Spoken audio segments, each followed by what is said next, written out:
High D F M S പുതിയ വീഡിയോയിലേക്ക് എല്ലാവർക്കും സ്വാഗതം. അപ്പോൾ ഡി എഫ് എം എസ് ഇന്നത്തെ വീഡിയോയിലെ ടോപ്പിക് എന്ന് വെച്ചാൽ നമ്മൾ കഴിഞ്ഞ ദിവസം ഒരു വീഡിയോ അപ്ലോഡ് ചെയ്തിട്ടുണ്ടായിരുന്നു ഈ ഒരു ബൾബ് വെച്ചുള്ള ബ്രൂഡിങ്ങിനെ സംബന്ധിച്ച്.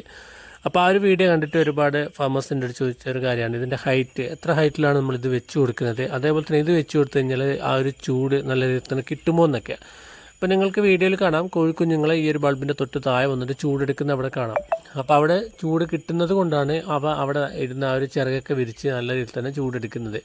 എന്നാൽ ചൂട് കുറവാണെങ്കിൽ കിട്ടുന്നില്ലെങ്കിൽ ഒന്നിനോട് ചേർന്ന് നിന്ന് കൂടിയാണ് നിൽക്കുക. പക്ഷെ ഒരിക്കലും അങ്ങനെ നമുക്ക് കോഴിക്കുഞ്ഞ് വന്ന അന്ന് മുതൽ തന്നെ നമുക്ക് ഇതേ രീതിയിൽ തന്നെയാണ് അവിടെ ഇതിൻ്റെ താഴെ കോഴിക്കുഞ്ഞുങ്ങൾ നിൽക്കുക. അപ്പോൾ ഇതിൻ്റെ ഒരു ഹൈറ്റ് വെച്ചിട്ട് ഒന്നര അടി മുതൽ നമുക്കൊരു 2-2.5 അടി വരെയാണ് ഹൈറ്റ് വെച്ച് കൊടുക്കേണ്ടത്. അപ്പോൾ ചില തണുപ്പ് കൂടിയ സ്ഥലങ്ങളാണെങ്കിൽ നമ്മൾ എന്ത് ചെയ്യുക, ഒരു 1.5 അടി ഹൈറ്റിൽ വെച്ച് കൊടുക്കുക. പ്രത്യേകം ശ്രദ്ധിക്കുക, നമ്മൾ ആ ഒരു ബ്രൂഡറിന് നമ്മൾ റൗണ്ട് ഉണ്ടാവും. ആ റൗണ്ടിൽ നിന്നും ഒരുപാട് മുകളിലോട്ട് ഇത് വെച്ച് കൊടുക്കരുത്. നമ്മൾ ആ ഒരു കോഴിക്കുഞ്ഞിന് ചൂടൊന്ന് ജസ്റ്റ് ഒന്ന് നോക്കിയതിന് ശേഷം ആ ഒരു ഹൈറ്റ് ക്രമീകരിക്കുക, എന്നിട്ട് അവിടെ വെച്ച് കൊടുക്കുക. അങ്ങനെ ചെയ്ത് കൊടുത്തു കഴിഞ്ഞാൽ തീർച്ചയായിട്ടും ആവശ്യത്തിന് ചൂട് എന്തായാലും കിട്ടും.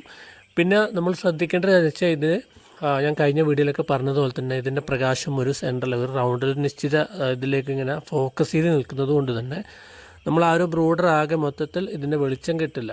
അപ്പോൾ അതുകൊണ്ട് തന്നെ നമ്മൾ എന്ത് ചെയ്യണം, വെളിച്ചത്തിന് വേണ്ടി അഡീഷണലായിട്ട് ഒരു ബൾബ് അവിടെ കൊടുക്കേണ്ടതുണ്ട്. അതെന്തിനാണ് കൊടുക്കുന്നത് വെച്ചാൽ എന്നാൽ രാത്രി കാലങ്ങളൊക്കെ കുഞ്ഞുങ്ങൾ നല്ല രീതിയിൽ ആക്റ്റീവായിട്ട് ഫീഡും അതുപോലെ തന്നെ വെള്ളം എടുക്കത്തുള്ളൂ. അപ്പോൾ അത് പ്രത്യേകം ശ്രദ്ധിക്കേണ്ട ഒരു കാര്യമാണ്. പിന്നെ ഇത് ഒരുപാട് കാലം ഈട് നിൽക്കുന്നുണ്ട്. മറ്റ് ബൾബുകൾ അപേക്ഷിച്ച് നോക്കുകയാണെങ്കിൽ ഒരുപാട് കാലം നമുക്കിത് എന്താ പറയുക ലൈഫ് ലോങ് ഉണ്ട്. അപ്പോൾ ഇത് ഞാൻ ഫസ്റ്റ് ഇറങ്ങി ആ ഒരു സമയത്ത് മേടിച്ചാണ്. ഇതിൻ്റെ ഹോൾഡറിൻ്റെ കൂടെ തന്നെ ഒരു സ്വിച്ചൊക്കെ ഉള്ള ടൈപ്പാണ് ഞാൻ മേടിച്ചത്. അത് മേടിച്ചതിന് ശേഷം ഏകദേശം ഇപ്പോൾ ഒരു 1.5 വർഷത്തിന് മുകളിലായിട്ട് നമുക്കൊരു 1-2 ബൾബ് മാത്രമാണ് നമുക്ക് ഫീസ് അടിച്ച് പോയിട്ടുള്ളൂ. ഇപ്പോൾ എന്തായാലും ഫിലിപ്സ് കമ്പനിയുടെ ഒക്കെ ബൾബ് ഇത് ഇറങ്ങിയിട്ടുണ്ട്. ഫിലിപ്സ് കമ്പനിയുടെ ഇത് മേടിക്കാൻ പറ്റുന്ന ഒരു സൈറ്റ് വീഡിയോ നിങ്ങൾക്ക് കാണാം. അതിലൂടെ നിങ്ങൾക്ക് പർച്ചേസ് ചെയ്യാനുള്ളൊരു ഓപ്ഷൻ ഉണ്ട്.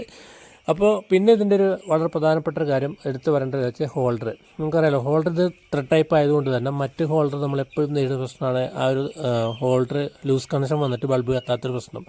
അതുപോലെ തന്നെ ഹോൾഡർ ഉരുകിപ്പോകും. ഇവിടെ ആ ഒരു പ്രശ്നങ്ങളൊന്നും തന്നെ ഇല്ല. പിന്നെ ആകെ നമ്മൾ ചെയ്യേണ്ടത് ഞാൻ ഈ പറഞ്ഞതുപോലെ തന്നെ പ്രകാശത്തിന് വേണ്ടിയിട്ട് നമ്മൾ അഡീഷണലായിട്ട് 1-2 ബൾബ് ഇട്ട് കൊടുക്കുക. ഇങ്ങനെയൊക്കെ ചെയ്ത് കഴിഞ്ഞാൽ നമുക്ക് ആ ഒരു ബ്രൂഡറിൻ്റെ സമയത്തുണ്ടാകും ബ്രൂഡറിന് മോണി അങ്ങനത്തെ പ്രശ്നങ്ങളൊന്നും വരാതെ നമുക്ക് ഓരോ ബാച്ചും വളർത്താൻ പറ്റും. അപ്പോൾ DFMS ഇന്നത്തെ വീഡിയോയുടെ വൈൻഡപ്പ് ചെയ്യുന്നു. Thank you.